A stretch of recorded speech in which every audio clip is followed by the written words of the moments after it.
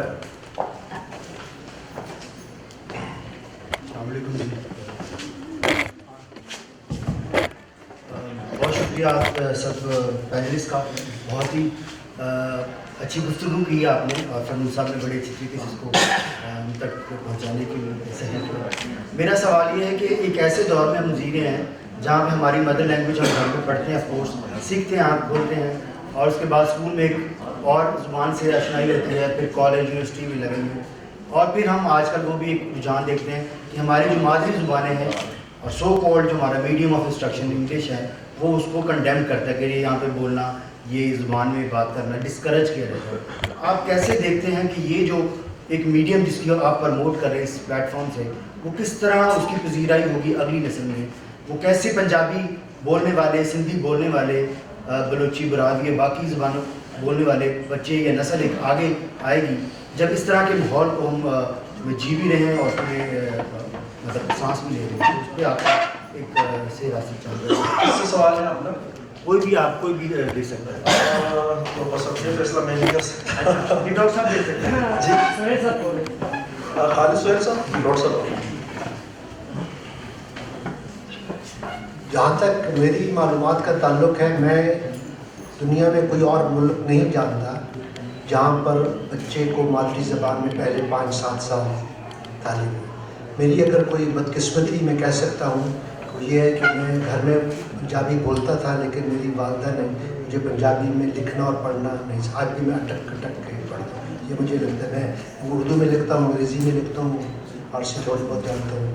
تو میں آپ کی اس بات سے پورا متفق ہوں کہ میں اگر نفسیاتی حوالے سے بات کروں، میں سمجھتا ہوں کہ جو احساس کمتری، اگر آپ اپنی مادری زبان پر فخر نہیں کرتے، آپ اپنے ہیریٹیج پر نہیں کرتے، اس کا نفسیاتی اثر ہوتا ہے. ایک یہ احساس کمتری کا ایک پہلو ہے. دوسرا پہلو نفسیاتی طور پہ یہ ہے کہ اگر آپ مختلف لینگویجز جانتے ہیں تو وہ زندگی کو دیکھنا ہے میں، تو اس میں جتنے زیادہ کلچر یا زبانوں سے اس کا اثر ہوگا. میں سمجھتا ہوں کہ اس زبان کا ماں کا، ماں بولی کہتے ہیں لیکن بہت سی مائیں ہیں جو اپنی مادری زبان پہ فخر نہیں کرتی. تو میری تو خواہش ہے، امید ہے کہ ہر بچہ جو ہے، دنیا کا ہر بچہ اس مادری زبان سے ایک قربت محسوس کرے، ایک فخر محسوس کرے، اس کی شخصیت میں اس کا ایک مثبت پہلو وہ اجاگر ہو. جی میں جسٹ تھوڑا سا اس میں اضافہ کرتا ہوں. واقعی آپ نے جو بات کی وہ بہت اہم ایشو ہے. میں پچھلے 32 سالوں سے اسلام آباد میں رہ رہا ہوں اور اب ہماری جو تیسری جنریشن ہے، میرے گرینڈ چلڈرن ابھی رہے وہ ہم سوچ رہے ہیں، اور اگر ہم وہ سوچ رہے ہیں اور لکھ نہیں پا رہے تو کیا اس کو ہم ایک امید کی کرن سمجھ سکتے ہیں؟ اور کتنا اچھا لگے گا کہ ہم وہ کہہ سکے جو ہم سوچ نہیں رہے. اور اگر ہم وہ سوچ بھی نہیں رہے، جو ہم لکھ نہیں رہے، تو پھر تو مسئلہ کسی اور ہی سطح پر چلا جائے گا. اس پر بھی تھوڑی سی روشنی ڈال. مشکل آسان کر دیجیے رشاد صاحب. آپ کی رائے میں اس سوال کا جواب کس کو دینا چاہیے؟ میں نے پہلے خالد سہیل. چلو